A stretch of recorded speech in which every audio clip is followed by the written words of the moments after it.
Bonjour à tous, je suis ravie de vous retrouver aujourd'hui pour cette nouvelle vidéo dans laquelle je vais vous parler du livre Art Thérapie Celtique, stamp coloriage anti-stress qui est paru chez Hachette en 2014, donc ça fait déjà un petit moment.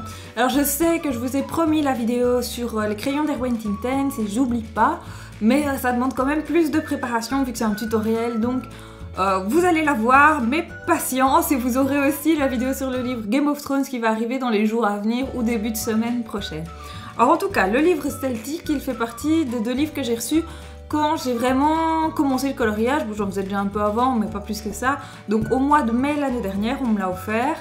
Et je l'aimais beaucoup. Je l'aimais beaucoup. Aujourd'hui, c'est un peu différent. J'ai un peu plus de mal à accrocher. Je ne sais pas pourquoi. Je vous avoue par contre qu'en refeuilletant aujourd'hui pour vous préparer la vidéo, je me suis dit ah mais tiens ça je ferais bien comme ça, etc. Donc peut-être que je vais m'y remettre, mais voilà, ça fait vraiment un bon moment que j'ai pas colorié dedans. En tout cas, on va découvrir tout ça ensemble maintenant. Comme vous le voyez, c'est un livre Hachette de la collection Art Thérapie et du coup il a une couverture en carton assez épaisse, couverture que je trouve d'ailleurs assez joliment illustrée. C'est des jolies teintes, après bon il n'y a pas les petits côtés brillants des nouvelles parutions, mais qu'est-ce qu'on s'en fiche. Et vu que c'est une ancienne parution, il y a également une seule page d'introduction et pas 8 comme dans les nouvelles. Alors les motifs représentés sont plutôt jolis, d'ailleurs comme celui-ci que j'ai vraiment bien aimé, je vais le concentrer, hop. Voilà, comme celui-ci que j'ai vraiment beaucoup aimé. Alors par contre, le livre, selon moi, a un gros défaut, c'est le nombre de doubles pages, parce qu'il y en a 25 sur ce livre, ce qui est vraiment énorme. Donc ça fait un quart du livre dont on aurait bien pu se passer. Alors avant de vous montrer les doubles pages, je vous montre encore un autre. Donc celui-là, je l'aime vraiment beaucoup. Celui-ci aussi, j'ai adoré, et celui-là, je le trouve vraiment très beau aussi. Donc vous voyez que les motifs sont vraiment assez sympas. Alors pour en revenir aux doubles pages, donc je vous disais, il y en a 25, donc un quart du livre, ce qui est vraiment énorme. Donc la moitié dont on aurait pu se passer. Alors en voilà une. Alors par contre, celle-là, je l'aime vraiment beaucoup. Je la trouve très belle et je pense même que elle va me donner envie de me remettre dans ce livre. Donc je la vois déjà bien moi en violet et doré. Ça peut être très joli. Par contre, il y en a aussi d'autres dont on aurait bien pu se passer, comme celle-ci. En fait, il y a énormément de doubles pages qui sont des mosaïques. Et ça, c'est vraiment... Enfin, je trouve ça vraiment embêtant. Alors, j'ai perdu mon numéro 5. Où est-il ? Il est là. Voilà, donc ici, j'en avais fait une, vous voyez. Ça rend plutôt bien à la fin, mais moi, pour ce que j'ai envie de faire maintenant, je trouve ça quand même trop simple et un petit peu dommage. Alors, vous voyez que quand j'ai colorié dans ce livre, la plupart du temps, je l'ai fait au feutre, comme ce dessin-ci. Or, si je devais le refaire aujourd'hui, je crois que ma préférence irait quand même au crayon. Donc vous voyez que celui-ci, je l'ai fait au feutre aussi avec le bord au stylo gel. Celui-là aussi, je le trouve très beau d'ailleurs. Je trouve que le crayon permettrait de donner plus de profondeur au dessin, ce serait peut-être pas plus mal. Et il me semble que j'allais dire quelque chose... Ah oui, je trouve que le livre en fait n'est pas du tout facile à aborder.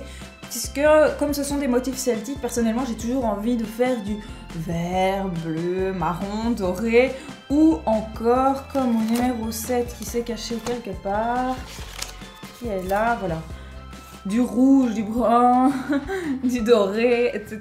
Je trouve que voilà, ce sont des couleurs qui s'y prêtent bien, mais voilà, du coup c'est vrai qu'on a tendance toujours à tourner dans les mêmes couleurs et c'est parfois peut-être un petit peu dommage. Donc vous voyez de nouveau ici un joli mandala que je n'ai pas encore fait d'ailleurs. Alors ça ne m'a pas empêché de tester autre chose, vous allez voir ça tout de suite. Hop, je remets juste ma petite feuille parce que sinon ça va transpirer. Vous voyez que dans celui-ci, j'ai quand même osé faire du rose. Bon, celui d'à côté, pas. Mais voilà, donc j'ai tenté une nouvelle association de couleurs sur ce dessin-là, du rose, du vert, etc. Il y a des petits trucs dorés, je sais pas si on les voit à la caméra. Enfin bon, je m'étais amusée. Je le trouve plutôt joli. Bon, après, c'est pas du tout dans l'esprit celtique, mais je trouvais ça assez fun. Celui-ci aussi, bon, celui-ci est plus dans l'esprit celtique, mais voilà. Alors... un petit mot juste sur la technique, donc ici j'ai tout colorié au feutre et puis j'ai repassé au crayon sur le rose parce que je trouvais qu'on voyait vraiment très fort les coups de crayon, enfin les coups de feutre et c'était vraiment dommage. Donc vous voyez que ça a plutôt bien marché, je trouve que c'est quand même assez homogène, on voit encore un petit peu mais soit. Et alors pour celui-ci en fait j'avais pas de Posca noir à l'époque, donc comme vous le voyez peut-être, en fait j'ai fait le fond au feutre noir Faber-Castell et j'ai repassé dessus au crayon pour ne plus qu'on voit les traits parce qu'en plus vu que c'est un grand fond, mon feutre m'a lâché au plein milieu, du coup il y avait tout un endroit où c'était super moche. Et voilà, mais vous voyez que c'est quand même nettement moins joli qu'au Posca. Niveau motif, on y retrouve souvent des coloriages comme celui que j'ai mis en numéro 9, qui est là. Voilà, c'est souvent des motifs entrelacés comme celui-là. Alors j'ai pris quelques exemples pour vous montrer. Donc on a aussi... Mince, je vais me perdre ma patte. Voilà. Voilà, comme celui-ci, hein, même chose que j'ai fait. Donc on les retrouve très souvent, hein, tout ça, tous ces motifs un peu en zigzag, qui se croisent, qui s'entremêlent, qui sont pas toujours faciles à faire d'ailleurs, parce que si vous regardez, ça ressemble à des espèces d'animaux aussi, dans un sens, donc c'est assez spécial. Je crois que je vous ai mis avec un autre exemple encore ici. Voilà, bah ici on a un exemple de cheval, je crois, qui se termine en espèce de serpent, voilà, avec une queue de poisson. C'est assez spécial, mais c'est typiquement le genre de dessin qu'on retrouve dans ce livre. Alors on retrouve aussi des figures plus religieuses, et ça, ben, moi j'aime plutôt bien même, pourtant c'est pas mon style à la base, mais comme celui-ci, que je trouve vraiment très beau, et que j'ai vu colorier sur Instagram dans des tons violets, plutôt pourpre, doré et blanc. C'était fantastique, c'était vraiment... magique, donc je pense que ces dessins ont du potentiel, faut juste savoir les prendre comme il faut. Alors il y a aussi une autre figure de dieu, enfin je suppose que ce sont des dieux, donc comme celle-ci, et il me semblait que j'en avais mis... Ah ben j'en ai encore mis d'autres, mais ce sont des animaux. Alors, hop, comme par exemple celui-ci, que j'aime bien, je le trouve un peu plus imaginatif celui-là, avec toutes ces petites boules, etc. Je trouve ça plus fun. Donc je l'aime plutôt bien. Donc on retrouve souvent hein, donc des oiseaux comme celui-là, ou des serpents, ou même des vaches comme celle-ci, qui n'a pas ma préférence. Hein. Je vous cache pas que c'est pas le genre de dessin que j'aime le plus, mais bon voilà. Alors comme d'habitude, je vous ai fait une sélection de mes coloriages préférés. Alors comme je vous en avais déjà montré une bonne partie, j'en ai choisi d'autres. Donc celui-là, je l'aime beaucoup. Je trouve que c'est encore de nouveau, je pense, un espèce de dieu. Mais je pense qu'il a du potentiel, il est assez bien fait, assez bien fourni. Donc je pense qu'on peut en tirer quelque chose de sympa.